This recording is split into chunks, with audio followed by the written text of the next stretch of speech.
Until fairly recently, it was thought that a baby's sex was determined by the mother's cells. Or at least, it was believed that the sex was determined by the male and female cells together. But we are given a different kind of information in the Quran, where it is stated that masculinity or femininity is created out of the sperm poured forth into the womb. That he created pairs, male and female, out of a drop of sperm, as it is poured forth. The improving disciplines of genetics and molecular biology have scientifically validated the accuracy of this information given by the Quran.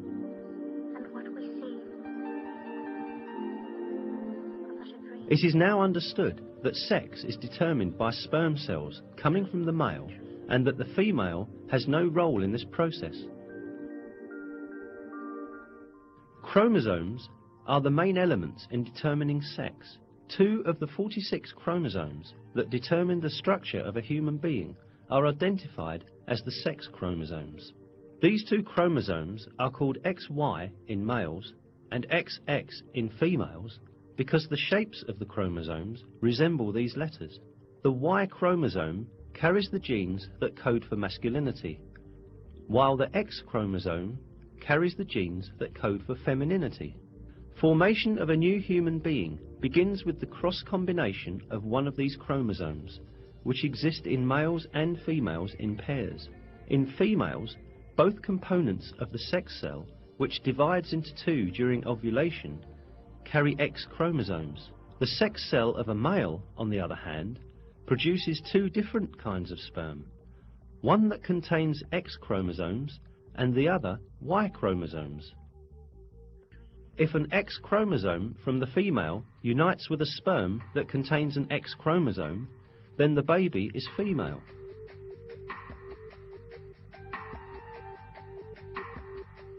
If it unites with the sperm that contains a Y chromosome, the baby is male.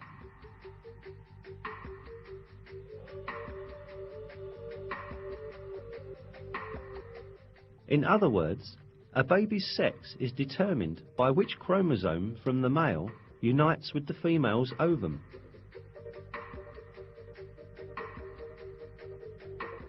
None of this was known until the discovery of genetics in the 20th century.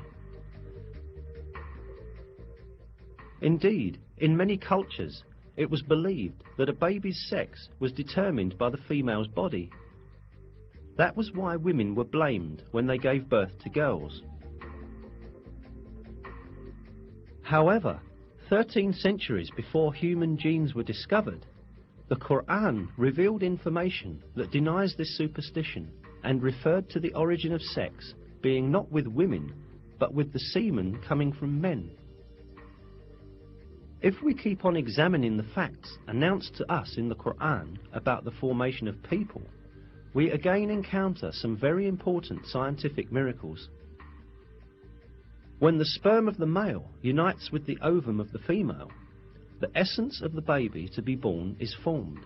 This single cell, known as the zygote in biology, will instantly start to reproduce by dividing and eventually become a piece of flesh. The zygote, however, does not spend its developmental period in a void. It clings to the uterus just like roots that are firmly fixed to the earth by their tendrils.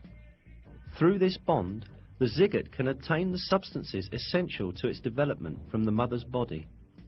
Here, at this point, a very significant miracle of the Quran is revealed. While referring to the zygote developing in the mother's womb, God uses the word alaq in the Quran.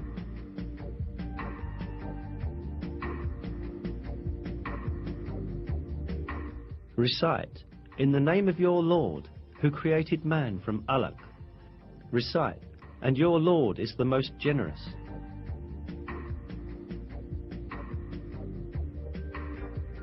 The meaning of the word alaq in Arabic is a thing that clings to some place. The word is literally used to describe leeches that cling to a body to suck blood. Certainly, it is not a coincidence that such an appropriate word is used for the zygote developing in the mother's womb.